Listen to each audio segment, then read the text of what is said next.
Loud, spare not. Lift up thy voice like a trumpet, and show my people their transgression, and the house of Jacob their sins. Yet they seek me daily, and delight to know my ways, as a nation that did righteousness, and forsook not the ordinance of their God. They ask of me their ordinance of justice. They take delight in approaching to God. Wherefore have we fasted, say they, and thou seest not? Wherefore have we afflicted our soul, and thou takest no knowledge? Behold, in the day of your fast ye find pleasure, exact all your labors. Behold, ye fast for strife and debate, and to smite with the fists of wickedness.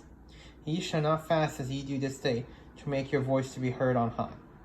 Is it such a fast that I have chosen, a day for a man to afflict his soul?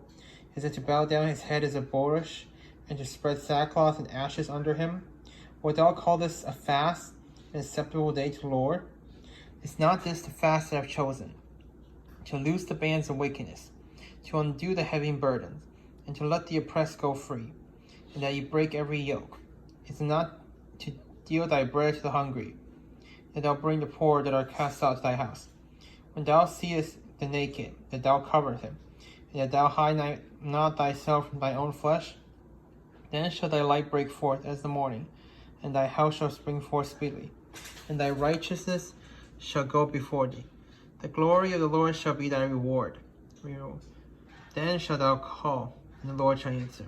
Thou shalt cry, and he shall say, Here I am. If thou take away from the midst of thee the yoke, the pointing forth the finger, and speaking vanity, thou draw out thy soul to the hungry, and satisfy the afflicted soul. Then shall thy light rise in obscurity, and the darkness be as the noonday.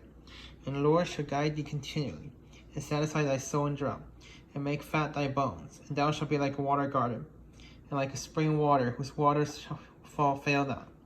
And they that shall be of thee shall build the old waste places.